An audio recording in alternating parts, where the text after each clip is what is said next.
जय श्री राधे दोस्तों।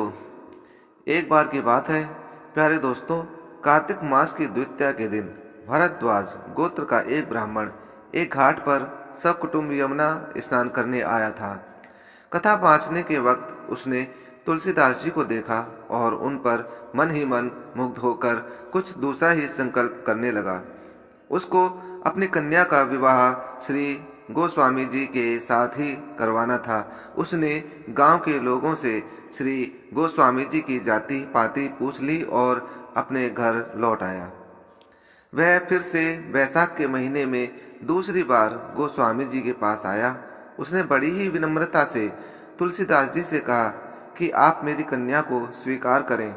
पहले तो श्री तुलसीदास जी ने स्पष्ट मना कर दिया, परंतु जब उस ब्राह्मण ने अनशन कर दिया और धरना देकर बैठ गया, तब तुलसीदास जी ने स्वीकार कर लिया और फिर ब्राह्मण की कन्या के साथ आधी रात को विवाह संपन्न हुआ।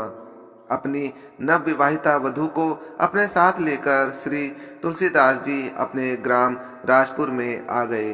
कुछ समय बीत जाने पर तुलसीदास जी की पत्नी ने एक बार जब अपने पीहर यानी के अपने पिता के घर जाने की इच्छा प्रकट की तो तुलसीदास जी ने अनुमति नहीं दी।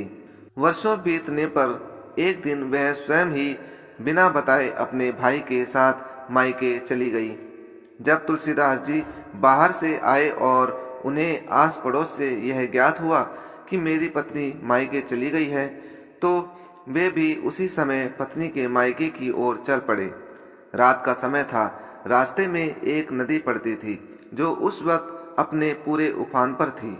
किसी प्रकार नदी पार करके जब तुलसीदास जी ससुराल में पहुंचे, तब तक सभी लोग घर की किवाड़ बंद करके सो गए थे। तुलसीदास जी ने आवाज दी। पत्नी ने अपने पति की आवाज पहचान कर किवाड़ खोल दिए। पति को दरवाजे पर खड़ा देख पत्नी ने कहा कि मेरे प्रेम में तुम इतने अंधे हो गए थे कि इस भयानक अंधेरी रात को भी तुम्हें सुधि नहीं रही। धन्य हो तुम गोस्वामी जी, परंतु तुम्हारा मेरे इस हार्ड मांस के शरीर से जितना मोह है, यदि उसका आधा भी तुम भगवान से करते तो इस भयानक संसार से स्वामी जी तुम्हारी मुक्ति हो जाती। हार्ड मांस को देह मम तापर जितनी प्रीति, तिमु आधी जो राम प्रति अवसी मिटे ही भवभीति। फिर क्या था, जिस पत्नी को तुलसीदास जी इतना प्रेम किया करते थे, उसी पत्नी के मुख से ऐसी बात सुनकर वे एक क्षण भी वहां ना रुके और वहां से चल पड़े।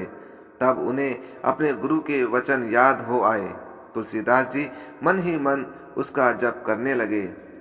नर हरि कंचन कामनी रहिए इतने दूर, जो चाहिए कल्याण निज राम दरस भरपूर। जब इस घटना का उनकी पत्नी के भाई को मालूम हुआ, तब वह तुलसीदास जी के पीछे दौड़ा, परंतु बहुत मनाने पर भी तुलसीदास जी नहीं लौटे। फिर वह घर लौट आया। तुलसीदास जी ससुराल से चलकर सीधे प्रयाग आ पहुँचे। वहां उन्होंने गृहस्थ वेश छोड़कर साधु वेश धारण कर लिया। फिर अयोध्यापुरी, रामेश्वर, द्वारका, बद्री नारायण, मानसरोवर आदि स्थानों में तीर्थ यात्रा करते हुए काशी में पहुँचे। मानसरोवर के पास तुलसीदास जी ने अनेक संतों के दर्शन किए, काकभूषुंडी जी से मिले और कैलाश की प्रदक्षिणा की। इस प्रकार अपने ससुराल से चलकर तीर्थ यात्रा करते हुए काशी पहुंचने में गोस्वामी श्री तुलसीदास जी को बहुत समय लग गया।